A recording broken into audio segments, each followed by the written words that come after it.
Bizning endi pandemiya vaqtida xalq samoizolyatsiya rejimida bo'lish sababli ekonomikaning turli strukturalarini shuluq vaqtda grajdanlarga qiyinliklar keldi. Rossiyada koronavirus vaqtida ishmakarlarga ham xalqqa yordam ko'rsatuv choralari rastlanib turmushga oshirila boshladi.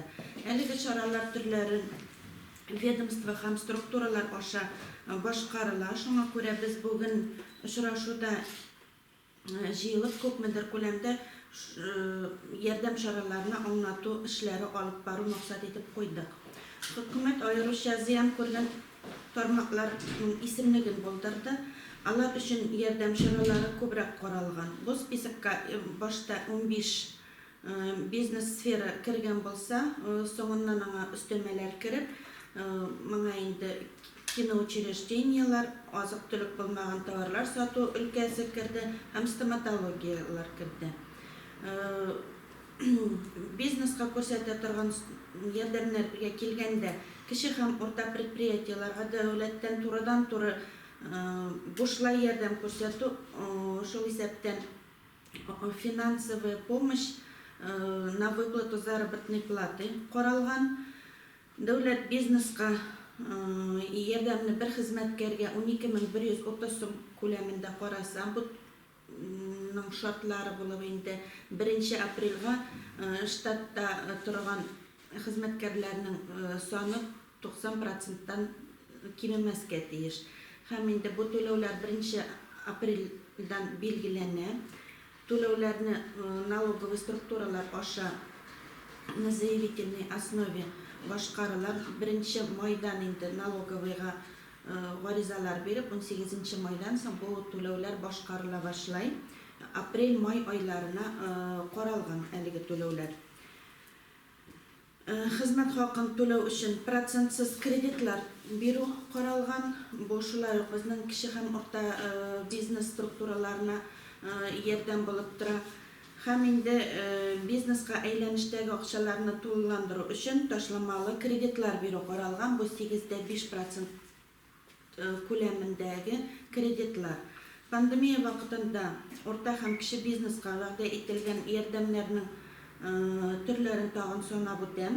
Solim to'lov sroklarini uzaytirish, hisob beru vaqtini uzaytirish, federal solim xizmatining ham boshqa tur organlarning tekshiruvlarini tiyu, moratoriy на налоговые санкции kiritildi.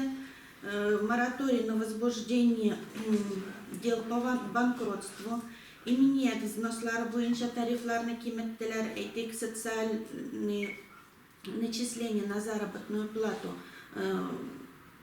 обычный rejimda 30.2% tashkil etsa, bugungi kunda o'rta ham kishi ishmakarliklarga xizmat haqini социальные начисления Murod ko'lamini 30.2% tashkil etdi.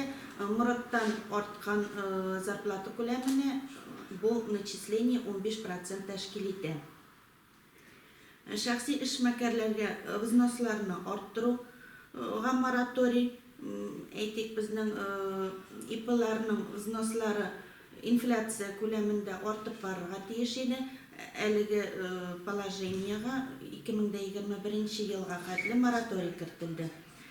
Xizmat haqini to'lov uchun protsentsiz kreditlar beriladi. Bu endi ayrim ziyon ko'rgan strukturalarga beriladi. Hamda endi tashlamali kreditlar beru programmalari banklar tarafından kengaytirildi. Mana endi biz massa ko'lam choralarda yoqtirib turamiz. Butun uyushma предприятияларга, individual xizmatkorlarga sayt osha yetkiramiz. O'zimizning WhatsApp gruppasi bor.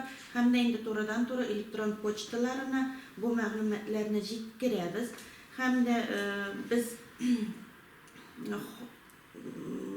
telefonlar har vaqt dostupni. Biz telefon aşağıda konsultatsiyalar beramiz. Bizning telefon nomeri 34416. Dağın endi yordamlarga kelgan vaqtda kreditniy kanikuly degan yordam bor. Buning uchun individual ishmakarlar hem de indi halkka da mınday mümkinlik berildi. Bankovski strukturaga müracaat edip özünün mümkinliklerin araslap şu yerden bilen kullana ala. Государственный һәм муниципальный собственностька арендаға отсрочка берілі. Һәм дә инде кредитный каникулы программасы ашырыла. Шушы авыр чорда форс-мажор темасы бойынша консультациялар үткәрелә. Бу инде торгово-промышленный палата белән берлектә оештырылган эш. Кемгә консультациялар кирәк була, без инде контактларын да бирәбез, үзебездә күпмедер күләмдә консультациялар оештырабыз. Икътисад бүлеге тарафыннан кече һәм орта эшмәкәрлеккә җиткерәсе чаралар шушылар иде.